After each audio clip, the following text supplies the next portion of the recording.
Հարգելի գործընկերներ, ես քանի որ պարոն Քոչարյանը խոսում էր իրադարձությունների մասին, որոնց մասնակցել ենք այստեղ շատերս, համեստ մասնակցությամբ։ Ես ուզում եմ դրանց անդրադառնալ, բայց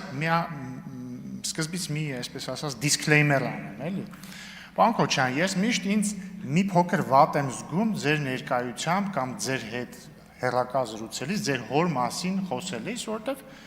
աշխարհի ամենահաճելի բանը չի, որդուն ասել, գիտես, ինչքա ես համարում եմ քո հայրը վատ քաղաքական գործիչ է կամ, չգիտեմ, վատ մարդ է կամ այսինչա, այն ինչա։ Բայց ես ստիպված եմ դա անել եւ ուզում եմ ասել, որ ես դա անում եմ բացառապես այն պատճառով, որ դուք падգամավոր եք քաղաքական գործիչ եք եւ այստեղ եք, այսինքն ձեր, օրինակ, ձեր ավագ եղբորը, եթե երբևէ հանդիպեմ, չեմ խոսի ձեր հոր մասին, որովհետեւ ինքը քաղաքական գործիչ չի։ Ինքը առնվազն քաղաքականապես որ համար պատասխանատու չի, իսկ դուք պատասխանատու եք այնպես, ինչպես ձեր կողքին նստած ձեր գործընկերները։ Պարոն Քոչարյան, դուք խոսում եք մարտի 1-ի մասին ու չգիտեմ, երևի հույս եք դրել, որ երիտասարդները, ովքեր այդ օրերին չեն ապրել, պետքա լսեն ձեզ, հավատան ձեզ։ Կամ ես չեմ բացառում, որ դուք այն ժամանակ լինելով երիտասարդ եւ ձեր հոր որդին, չգիտեմ, այսպես ասած, իրականությունը լավ չեք տեսել, կարող է ձեր տանը մենակ հմեկն է միացած եղել, այն ժամանակ էլ հայլուրով բոլորս գիտենք ինչ են ցույց տվել, հա? Եվ դուք դրան եք հավատացել, ես դա չեմ բացառում, իշխանությունը այդպես հատկություն ունի մարդուն իրականությունից կտրելու։ Բայց իրականությունը հետևյալն է, պարոն Քոչարյան, 2008 թվականի մարտի 1-ի առավոտյան ժամը քանիսն էր, 6-ն էր, 6-ին, հասկանում եք, ժամը 6-ին, Ազատության հրապարակում եղել է մաքսիմում 100 մարդ,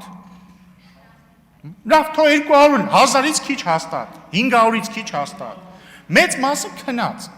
ժամը 6-ին հասկանում եք, առավոտյան ժամը 6-ին, ոչ մի բան չեն արել, միակ բանը որ արել են, քնելն է եղել կամ խռացնելը, հատուկ ջոկատայինները եկել են, սկսել են բոլորին ծեծել, դուբինկեքով ծեծել, մարդիկ փախել են հետևներից վազելով, ծեծելով լարել են մարդկանց, հիմա խնդրում եմ ինձ ասել, այդ մարդիկ ինչ էին արել, ինչի են հատուկ ջոկատայինները, առավոտ ժամը 6-ին, եկել այդ մարդկանց դուբինկեքով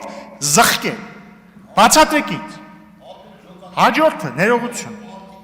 ընդ որում ուշադրություն դարձեք, էլի խնդրում եմ այս իմ նկարագրածը, համեմատեք վերջին տարիների իրադարձությունների հետ, ասենք 2 տարի առաջ մարդիկ եկել էին արքեպիսկոպոսի գլխավորությամբ, եկել բանը, սիրարների այգու, զաբորները ջարդել էին, ուզում էին գային ազգային ժողովի վրա, այդ ընթացքում ոստիկանությունը հատուկ միջոց մի ընդհատեք, հատուկ միջոց կիրառեց, դուք դա համարում եք ցեղասպանություն, բայց քնած մարդկանց առավոտվա ժամը 6-ին գալ դուբինկեքով սատկացնելը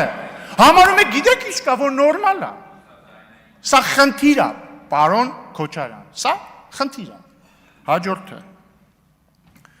հա, ու ընդ որում հետո էլ դնում եք ձայնագրություն, որ Նիկոլ Փաշինյանը ասում է իրեր վերցրեք, որ պաշտպանվեք, իհարկե պետք է իրեր վերցնեն, որ պաշտպանվեն, որովհետև ինքն է պաշտպանվեն, որովհետև, բա դրանից մի քանի ժամ առաջ հատուկ ջոկատայիններ եկի հարձակվել են մարդկանց վրա, բա ինչ եք ուզում, պարզ չի որ պիտի բարիկադավորվեն, ձեզնից չէ, ձեր հորից էին պաշտպանվում, հաջորդը, այնց հանգիստ եկել ասում եք, դե հա կարող է մարդիկ են եղել անմեղ, որ ձերբակալել են,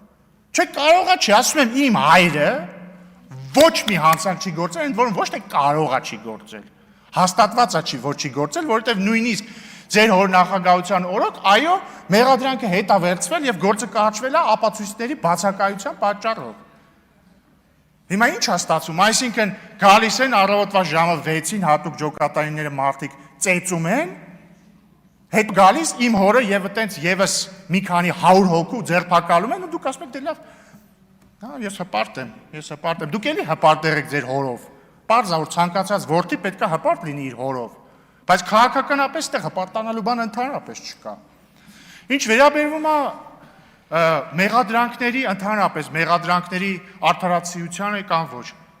վերջերս է հրապարակվել մարդու իրավունքների եվրոպական դատարանի վճիռը, որը ֆիքսել է, որ այդ 10 մահերի պատճառը եղել է պետությունը, որը ղեկավարում էր ձեր հայրը Ռոբերտ Քոչարյանը։ Ապացուցված է դա ապացուցված է։ Եվ Նիկոլ Փաշինյանը այն ժամանակ դատապարտել, մի խանգարեք ինձ, դատապարտվել է ապօրինի կերպով։ Հաջորդը դուք ասում եք եւ Սասուն Միքայելյան, եւ մյուսները, կոնկրետ Նիկոլ Փաշինյանի մասին խոսեց, ասեցի, այո, եւ Սասուն Միքայելյան, այստեղ դատապարտված մարդ ոնց որ չկա այդ գործով։ Հաջորդը ասում եք Ռոբերտ Քոչարյանի իշխանության օրոք տնտեսական ցուցանիշները, բոլոր ցուցանիշները այնպեսի լավն են եղել, որ ես հպարտանում եմ։ Ձեզ մի հատ ցուցանիշ ասեմ, դուք եկեք իրար հետ մտորենք, արժի հպարտանալ դրա համար, թե չէ։ 1998 թվականին, երբ որ Ռոբերտ Քոչարյանը ստանձնեց Հայաստանի նախագահի պաշտոնը, Հայաստանի եւ Ադրբեջանի ռազմական բյուջեների, այսինքն պաշտպանական բյուջեների հարաբերակցությունը, գիտեք ինչքան էր։ Մեկը մեկի, այսինքն նույնը, ինչքան Հայաստանի բյուջեներ, այնքան Ադրբեջանի բյուջեներ։ Եվ ուշադրություն, այդ թվին էլ բնակչության տարբերությունը մոտարապես կրկնակի էր, Հայաստանը մոտ 3 ու մի քիչ, Ադրբեջանը այն ժամանակ եւի 7 ու մի քիչ կամ 8։ Այսօրվա պես շատ չէր, բայց էլի շատ էր։ Մեկը մեկ էր։ 2008 թվին այն նույն ժամանակ են հատուկ ջոկատայինները, որ մտան առավոտվա 6-ին մարդկանց ծեծեցին, հետո մարդկանց սկսեցին դատել։ Հարաբերակցությունը գիտեք ինչքան էր ռազմական բյուջեների։ Մեկը 5-ի։ Ադրբեջանի ռազմական բյուջեն 5 անգամ գերազանցում էր Հայաստանի ռազմական բյուջեն։ Բայց այդ տարիներին կամ մեկ այլ բյուջե, որի հարաբերակցությունը աճում էր իօքուտ ձեզ, պարոն Քոչարյան։ Դա ձեր ընտանիքի եւ Հայաստանի մյուս քաղաքացիների ընտանիքների բյուջեների հարաբերակցությունն էր, որ ես չգիտեմ, ինչ դժվարանում եմ ասել, ինչ է, մեկը 10-ի, մեկը 20-ի, մեկը 100-ի։ Ուզում եք օրինակ իմ եւ ձեր բյուջեների հարաբերակցությունը ասենք ձեր ընտանիքը հավաքական ունի $200 միլիոն, մերը չունի ոչ մի $1 միլիոն։ Այս այդա հպարտանալու թիվ է, իրոք կարող եք հպարտանալ դուք, չգիտեմ, մի քանի հազար անգամ հարուստ եք ավելի։ Ես իրոք չի ուզում միջամտել այս բանավեճին, բայց պատմական ճշմարտությունները չի կարելի կեղծել։ Ինչ վերաբերվում է ձեր հորը վերագրվող ձայնագրության մասով, ես գիտեմ, որ այն իսկական է, բայց շատ լավ, դու եք էլ ասում եք իսկական չի, փորձաքննության տվեք, եկեք անկախ փորձաքննության տան։ Կամ դատի տվեք պարոն Ալեքսանյանին, խնդրեմ, դատի տվեք պարոն Ալեքսանյանին, փորձաքննություն տանք հասկանանք։ Խնդրում եմ, տիկին Վարդան, այսքանը շնորհակալություն, հիմա ելույթ կունենա Արփինե Դավոյան։